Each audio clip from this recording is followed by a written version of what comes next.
आज मैंने देश के गृह मंत्री अमित शाह जी जो दिल्ली में law and order, safety, security के लिए जिम्मेदार हैं, अमित शाह जी जो देश के बॉर्डर्स की पेट्रोलिंग के लिए जिम्मेदार हैं, अमित शाह जी जो देश भर की लॉ एंड ऑर्डर और सिक्योरिटी के लिए जिम्मेदार हैं, हमारे देश के गृह मंत्री, उनको आज मैंने एक चिट्ठी लिखी है जो आज सुबह उनको भेजी गई है। एक बहुत गंभीर मुद्दे पे जो दिल्ली में इल्लीगल इमिग्रेंट्स, खासकर के जो रोहिंग्यास को दिल्ली में सेटल किया गया है, उस मुद्दे पे मैंने उनको पत्र लिखा है। भारतीय जनता पार्टी शासित केंद्र सरकार ने दिल्ली में इल्लीगल इमिग्रेंट्स को, खासकर के जो रोहिंग्या दिल्ली में आए हैं, उनको बकरवाला में EWS फ्लैट्स में बसाया। ये हरदीप सिंह पुरी जी का ट्वीट है 17 अगस्त 2022 का, जिसमें वो स्पष्ट तौर पे कहते हैं, India has always welcomed those who have short refuge in the country. In a landmark decision, all Rohingya refugees will be shifted to EWS flats in Bakarwala area of Delhi. They will be provided basic amenities, UNHCR IDs, and round-the-clock police protection. ये tweet क्या बताता है? ये tweet बताता है कि बकरवाला में EWS के फ्लैट्स में रोहिंग्या इल्लीगल इमिग्रेंट्स को बसाना भारतीय जनता पार्टी शासित केंद्र सरकार का एक कॉन्शियस डिसीजन था, एक सोचा समझा फैसला था। उसके बाद हरदीप पुरी जी आगे जाकर ट्वीट करते हैं कि जो लोग इंडिया की रेफ्यूजी पॉलिसी के बारे में झूठ फैला रहे हैं, वो लोग गलत हैं। हम रोहिंग्या के साथ खड़े हैं और हम रोहिंग्या लोगों को हर संभव सुविधा देंगे। ये हरदीप पुरी जी ने दूसरा ट्वीट करके भी बताया।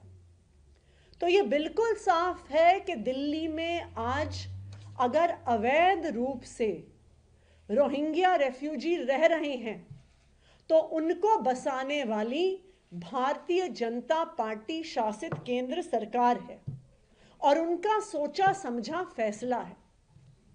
अब सवाल ये उठता है कि आखिरकार ये अवैध तरीके से भारत में आए हुए रोहिंग्या दिल्ली पहुंचे कैसे? दिल्ली बॉर्डर के पास नहीं है, दिल्ली बांग्लादेश के पास नहीं है, दिल्ली म्यांमार के पास नहीं है, तो कैसे सबसे पहले बॉर्डर पार करके अवैध तरीके से रोहिंग्या बांग्लादेश से, म्यांमार से भारत में आए? ये पहला सवाल है। दूसरा सवाल कि कैसे उस बॉर्डर के बाद अनेकों राज्यों को पार करते हुए, आप ये बात याद रखिए कि दिल्ली कहीं से भी बॉर्डर के पास नहीं है, चाहे वेस्ट बंगाल, झारखंड, बिहार, उत्तर प्रदेश, इन सारे राज्यों को पार करते हुए कैसे ये रोहिंग्या दिल्ली पहुंचे? आखिरकार बॉर्डर को सेफ रखना किसकी जिम्मेदारी थी? आखिरकार एक स्टेट से दूसरे स्टेट में इल्लीगल इमिग्रेंट्स की आवाजाही रोकना किसकी जिम्मेदारी थी? ये जिम्मेदारी सिर्फ और सिर्फ भारतीय जनता पार्टी शासित केंद्र सरकार की है और हमारे गृह मंत्री अमित शाह जी की है। और आज ये बिल्कुल साफ हो गया है कि वो इस जिम्मेदारी को पूरा करने में 100% फेल हैं। यहां एक दूसरी संभावना उठती है, क्या जानबूझकर इल्लीगल इमिग्रेंट्स को दिल्ली लाया गया? क्या भारतीय जनता पार्टी की इस रेफ्यूजी पॉलिसी के तहत दिल्ली में और देश के अनेकों हिस्सों में सोच समझकर रोहिंग्या शरणार्थियों को बसाया गया?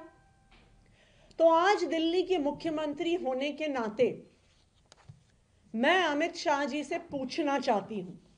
मेरे अमित शाह जी से 4 सवाल हैं। पहला सवाल, क्या इन अवैध शरणार्थियों को, रोहिंग्या को बॉर्डर से लाकर एक सिस्टमैटिक सोचे समझे तरीके से देश के अलग अलग हिस्सों में बसाया गया? पहला सवाल। दूसरा सवाल, ऐसे कितने रोहिंग्या शरणार्थियों को आपने दिल्ली में लाके बसाया? तीसरा सवाल, आपने दिल्ली में उनको कहां कहां बसाया? चौथा सवाल, आपने दिल्ली की चुनी हुई सरकार को, दिल्ली के लोगों को इस बात से अनभिज्ञ क्यों रखा, उनको अंधेरे में क्यों रखा, क्यों ये पूरी प्रक्रिया रोहिंग्या इमिग्रेंट्स को दिल्ली में बसाने की जो आपने करी, इसकी सूचना दिल्ली की चुनी हुई सरकार, दिल्ली के लोगों को क्यों नहीं दी गई? और एक तरफ आपके मंत्री ऐलान करते हैं कि हम रोहिंग्या का स्वागत करते हैं, स्वागत करते रहेंगे, उनको बसाते रहेंगे, और दूसरी तरफ आपके ही एलजी साहब, केंद्र द्वारा नॉमिनेटेड एलजी साहब कहते हैं कि हम दिल्ली में डोर टू डोर सर्वे करके रोहिंग्या को ढूंढेंगे।